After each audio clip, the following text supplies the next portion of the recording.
نلطف الحياة بحبنا للدعوة لله رب العالمين تطيب. أسعد قلوبا بالهداية والتقى ونر طريقي كي أراه يطيب بالهداية والتقى. بسم الله الرحمن الرحيم. الحمد لله رب العالمين، والصلاة والسلام على أشرف الأنبياء والمرسلين نبينا محمد وعلى آله وصحبه أجمعين. Chers frères, chers sœurs, assalamu alaikum wa rahmatullahi wa barakatuh. Et bienvenue à tous et à toutes dans la continuité de nos cours où nous nous sommes arrêtés au serment du prophète alayhi salatu wa salam, et le sujet que al-a'mal bil khawatim, que les œuvres sont selon leur fin, la fin de chacun, ce sur quoi il mourra. Et le prophète alayhi salatu wa salam a juré par sa parole alayhi salatu wa salam: je jure par Allah en dehors duquel nul Dieu ne mérite d'être adoré. Donc il a juré alayhi salatu wa salam et a fait le serment par l'unicité d'Allah subhanahu wa ta'ala, qui est seul et unique en droit d'être adoré. Et le prophète alayhi salatu wa salam, il est le véridique en lui-même et le véridique en ce qu'il rapporte, mais cela pour souligner l'importance de ce qui suit. Et nous avons vu et nous nous sommes arrêtés sur le fait que certaines personnes vont accomplir les œuvres des gens du paradis jusqu'à s'en approcher d'une coudée, de moins d'une coudée, c'est-à-dire à l'approche du terme de la fin de sa vie, du terme de sa vie, puis le destin le rattrape. Comme le prophète alayhi salatu wa salam a dit: inna ahadakum la ya'malu bi'amali ahli al-jannah hatta ma yakunu baynahu wa baynaha illa dhira' fayasbiqu alayhi al-kitab fay'amalu bi'amali ahli an-nar fayadkhuluha. Et donc la personne doit prendre garde, car la personne a œuvré les œuvres des gens du paradis, et puis par la suite, à l'approche du terme de sa vie, il commettra les actes des gens de l'enfer, et c'est lui qui en est la cause, c'est lui qui sera la cause de cela, c'est lui qui en est la cause d'avoir accompli ces œuvres qui sont la cause de son entrée en enfer. Et cela pour différentes raisons, comme nous l'avons cité, et ça peut être des choses connues que d'Allah subhanahu wa ta'ala, des choses qui sont dans les cœurs. C'est pour ça que nous devons tous prendre et prêter attention aux œuvres du cœur. Faire attention aux œuvres du cœur, que ce soit le fait d'œuvrer pour autre qu'Allah. La personne, elle doit combattre son âme à œuvrer pour Allah seul. La jalousie et la haine envers ses frères, la jalousie envers ses frères, ou commettre toute sorte d'injustice, la personne, elle doit craindre que cela soit cause pour elle d'une mauvaise fin. Et doit prêter attention à la guérison des cœurs et de ce qui se trouve dans les cœurs. C'est pour cela que le prophète alayhi salatu wa salam a fait référence à cela dans sa parole: inna ahadakum la ya'malu bi'amali ahli al-jannah fima yabdu lin-nas wa huwa min ahli an-nar. Qu'Allah nous en préserve, le prophète alayhi salatu wa salam a dit: l'un d'entre vous œuvre à la façon des gens du paradis, d'après ce qui apparaît aux gens, alors qu'il fait partie des gens du feu. Et cela, c'est-à-dire qu'il a fait apparaître les œuvres des gens du paradis aux gens, mais qu'il y avait quelque chose qui est connu d'Allah seul subhanahu wa ta'ala, une chose mauvaise dans le cœur, qui a été la cause de sa mauvaise fin. Et le fait de ressentir qu'Allah il connaît toutes choses, même si on fait apparaître quoi que ce soit aux gens. Dans un premier temps, quelle sera l'utilité des gens pour nous dans l'au-delà? si la personne a l'œuvre dans le but de recevoir les éloges ou autres des gens, qu'est-ce que les gens vont donner comme rétribution dans l'au-delà? Donc la personne, c'est une cause pour elle de malheur et de perte de son au-delà. Le fait d'œuvrer pour autre qu'Allah. Alors qu'Allah sait ce que cachent les poitrines. Allah Azza wa Jal, il dit dans son noble livre, قُلْ أَتُعَلِّمُونَ اللَّهَ بِدِينِكُمْ, dis-leur, informez-vous Allah de la religion que vous professez, c'est-à-dire de ceux qui ont en votre fort intérieur. Allah il connaît ce qu'il y a dans le fort intérieur et les intentions de chacun d'entre nous. De ceux qui ont en votre fort intérieur et de l'obéissance que vous vouez à votre Seigneur. Allah il a connaissance de tout cela. Allah subhanahu wa ta'ala a connaissance de toutes choses. Wallahu qala subhanahu wa ta'ala wallahu ya'lamu ma fi as-samawati wa ma fi al-ard wallahu bi kulli shay'in alim. Allah sait tout ce qui est dans les cieux et sur la terre. Allah est omniscient. Et Allah subhanahu wa ta'ala dit dans un autre verset, Inna Allah ya'lamu ghayba as-samawati wal ard wallahu basirun bima ta'malun. Allah connaît les choses cachées dans les cieux et la terre. Alors qu'est-ce que c'en est dans les cœurs? Allah il connaît toutes choses subhanahu wa ta'ala. Il n'y a rien qui lui échappe. Allah connaît les choses cachées dans les cieux et la terre. Allah voit parfaitement vos agissements. Donc c'est la personne qui est la cause de son malheur. C'est elle qui a agi et qui a été la cause d'accomplir les œuvres qui sont cause à son terme de vie, qui sont cause de son malheur et d'entrer en enfer. Qu'Allah nous en préserve. Puis le prophète alayhi salatu wa salam a dit وَإِنَّ أَحَدَكُمْ لَيَعْمَلُ بِعَمَلِ أَهْلِ النَّارِ حَتَّى مَا يَكُونُ بَيْنَهُ وَبَيْنَهَا إِلَّا ذِرَاعٌ فَيَسْبِقُ عَلَيْهِ الْكِتَابُ فَيَعْمَلُ بِعَمَلِ أَهْلِ الْجَنَّةِ فَيَدْخُلُهَا.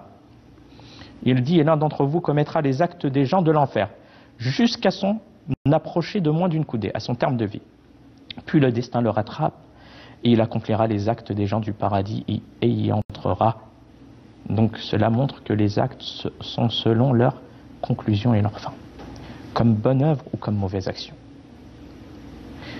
Comme bonne œuvre et comme mauvaise action. C'est pour ça que la personne, elle doit demander à Allah subhanahu wa ta'ala de manière continue une bonne fin. Car la personne, il se peut qu'elle soit dans l'obéissance d'Allah tout au long de sa vie. Puis, elle apostasie et meurt dans la mécréance. Et meurt dans la mécréance et le refuge est auprès d'Allah.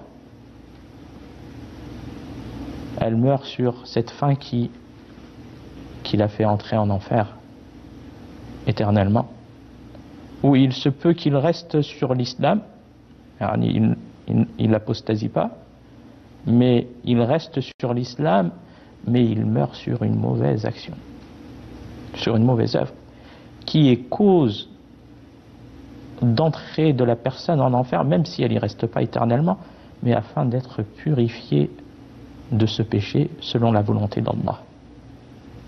Car le seul péché qu'Allah subhanahu wa ta'ala ne pardonne pas, c'est le fait de lui donner quelconque associé dans son adoration à Allah subhanahu wa ta'ala. C'est le seul péché qu'Allah ne pardonne pas si la personne, elle meurt sur cela sans se repentir. Mais si elle se repent de cela, Allah il accepte son repentir. Si elle réunit les conditions du repentir, Allah il accepte son repentir. Mais le seul péché que la personne accomplit et qu'Allah ne pardonne pas si la personne meurt sur cela, c'est le fait d'avoir donné quelconque associé à Allah dans son adoration. Allah subhanahu wa ta'ala il dit Inna Allah la yaghfiru an yushraka bih wa yaghfiru ma duna dhalika liman yasha. Allah n'accepte pas qu'on lui donne quelconque associé, ne pardonne pas qu'on lui donne quelconque associé, et il pardonne en dehors de cela à qui il veut. Il pardonne à qui il veut subhanahu wa ta'ala en dehors de cela. La personne qui est morte sur un grand péché ou autre, s'il veut Allah subhanahu wa ta'ala, il lui pardonne. Mais ça peut être aussi une cause d'entrer, d'être châtié, d'entrer en enfer afin d'être purifié de ce péché commis selon la volonté divine. Et donc on voit par cela que les œuvres sont selon leur conclusion. De même que celui qui passe sa vie dans la mécréance. Il a vécu toute sa vie dans la mécréance. Puis Allah subhanahu wa ta'ala, de par sa grâce, le guide, le comble de ses bienfaits et le guide à l'islam avant de mourir. Donc il se répand par cela avant de mourir et entre dans l'islam avant que son âme arrive à la gorge. Car quand l'âme arrive à la gorge, les portes du repentir se ferment sur la personne, car elle voit l'au-delà, elle voit la vérité. Mais avant cela, si la personne, même si elle a vécu dans la mécréance, et quelque temps avant de mourir, avant que l'âme arrive à la gorge, elle se répand et embrasse l'islam, eh bien, elle entre au paradis. Et elle meurt sur les actes des gens, sur une bonne fin, sur les actes des gens du paradis. Donc, le musulman se doit à tout temps d'implorer Allah et d'invoquer Allah subhanahu wa ta'ala d'une bonne fin. Et on voit que, surtout quand les tentations se multiplient et les ambiguïtés se propagent, la personne n'est pas à l'abri. Et elle ne doit pas se leurrer sur ses actes ou être pris d'admiration du peu qu'elle fait. Non. Elle œuvre et elle craint. Elle espère et elle craint. Et elle implore Allah subhanahu wa ta'ala d'une bonne fin. Car les œuvres sont selon leur fin. Car elle ne sait pas sur quoi sa vie va s'achever. Et aussi, il est important que nul ne doit être jugé comme faisant partie des gens de l'enfer ou du paradis. La personne ne doit pas porter un jugement. Cette personne elle est au paradis ou cette personne elle est en enfer. Excepté selon les actes qu'il a fait. Excepté pour lequel le messager d'Allah sallallahu alayhi wa sallam a attesté de cela. Que cette personne elle est en enfer ou cette personne elle est au paradis. Car cela fait partie de la science d'Allah subhanahu wa ta'ala et ce sur quoi c'est Allah qui connaît ce sur quoi il terminera la créature terminera sa vie et seul Allah subhanahu wa ta'ala connaît les conclusions de chacune des créatures et on demande à Allah subhanahu wa ta'ala de nous donner à tous une bonne fin. Et le fait de savoir que la fin de l'homme, il y a deux destinations, le paradis ou l'enfer, dans l'au-delà. Des personnes qui seront heureuses et d'autres malheureuses. Comme Allah subhanahu wa ta'ala fait référence à cela dans son noble livre, فَقَالَ فَمِنْهُمْ شَقِيٌّ وَسَعِيدٌ. Certains hommes seront malheureux et d'autres bienheureux. Et ceci en fonction des œuvres de la personne. Ce qui veut dire que les œuvres de la personne, c'est la personne verra la répercussion de ses œuvres dans l'au-delà.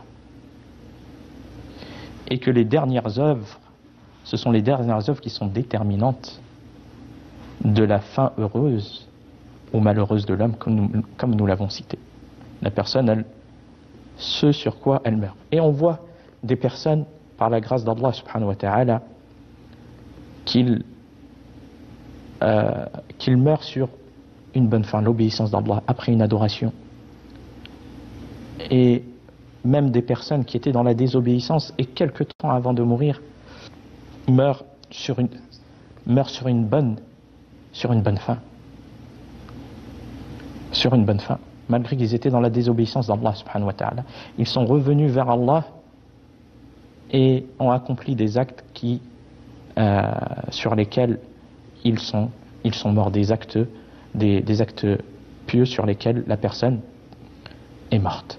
Et d'autres personnes qui sont morts, qu'Allah nous en préserve, sur une mauvaise fin. Soit en se trouvant dans un endroit qu'Allah n'agrée pas, ou mort ivre, ou mort lors d'un règlement de compte, ou tout autre délit. Et la personne, elle ne sait pas quand lui vient la mort. Quand lui vient la mort. C'est pour ça qu'elle doit tout le temps être attentive. Et prendre garde. Et lorsque le diable l'appelle à la désobéissance et au péché, elle doit se rappeler ce hadith. Car la personne ignore sa mort. Allah subhanahu wa ta'ala, il dit وَمَا تَدْرِي نَفْسٌ مَاذَا تَكْسِبُ غَدًا. Et aucune âme ne sait ce qu'elle acquérera demain. Et Allah subhanahu wa ta'ala, il dit وَمَا تَدْرِي نَفْسٌ بِأَيِّ أَرْضٍ تَمُوتُ. Et personne ne sait dans quelle terre il mourra. C'est pour cela que quand la mort elle vient à la personne, la vérité se dévoile à elle. Et tout devient clair. Et la personne souhaiterait revenir pour accomplir ne serait-ce qu'une bonne action. Allah subhanahu wa ta'ala, il dit حَتَّى إِذَا جَاءَ أَحَدَهُمُ الْمَوْتُ قَالَ رَبِّ ارْجِعُونِ لَعَلِّي أَعْمَلُ صَالِحًا فِيمَا تَرَكْتُ كَلَّا إِنَّهَا كَلِمَةٌ هُوَ قَائِلُهَا وَمِنْ وَرَائِهِمْ بَرْزَخٌ إِلَى يَوْمِ يُبْعَثُونَ. Puis lorsque la mort vient à l'un d'eux, il dit Seigneur, fais-moi revenir sur terre afin que je fasse du bien dans ceux que je délaissais. Non, c'est simplement une parole qu'il dit. Derrière eux, cependant, il y a une barrière jusqu'au jour où ils seront ressuscités. Donc, celui qui a désobéi à Allah ou qui a été dans la mécréance, il aurait espoir, lorsqu'il voit la vérité, de revenir sur terre afin de pouvoir œuvrer, mais le regret après l'heure n'est point utile. Et Allah subhanahu wa ta'ala, il dit aussi à ce sujet وَتَرَى الظَّالِمِينَ لَمَّا رَأَوْا الْعَذَابَ يَقُولُونَ هَلْ إِلَى مَرَدٍ مِّن سَبِيلٍ. Et tu verras les injustes dire, en voyant le châtiment, y a-t-il un moyen de retourner sur terre? Pendant qu'on est encore vivant, et qu'Allah subhanahu wa ta'ala nous fait parmi les êtres vivants, la personne, elle doit saisir l'occasion de l'accomplissement des bonnes actions afin que le regret la touche, afin qu'elle soit prise de regret. La personne, elle a toujours l'occasion de pouvoir se repentir, de pouvoir accomplir des bonnes actions et de prendre garde à ce que le diable insuffle en la personne, l'espérance d'un long terme de vie. Et certaines personnes, quand tu leur dis reviens vers Allah, reviens vers l'accomplissement de la prière pour ceux qui l'ont délaissé, certaines personnes disent, et ça fait partie des ruses du diable, une fois que j'arrêterai ce que je fais comme désobéissance, je reviendrai accomplir la prière. Mais qui dit que la personne va vivre jusqu'à demain? Et si elle meurt dans cet état?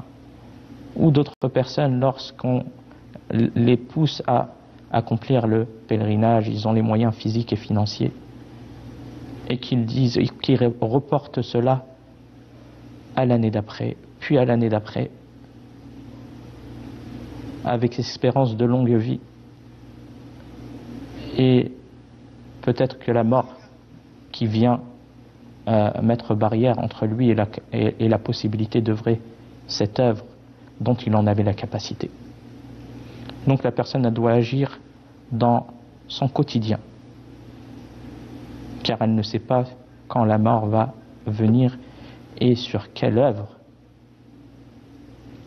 elle sera, la mort lui viendra, sur une bonne action ou une mauvaise, en demandant à Allah subhanahu wa ta'ala d'affermir nos cœurs sur sa religion et de nous donner à tous une fin heureuse et une mort sur une œuvre qu'il agrée subhanahu wa ta'ala. Wa fil khitam هذا والله أعلم وصلى الله على نبينا محمد والسلام عليكم ورحمة الله وبركاته. أسعد قلوبا بالهداية والتقى ونر طريقي كي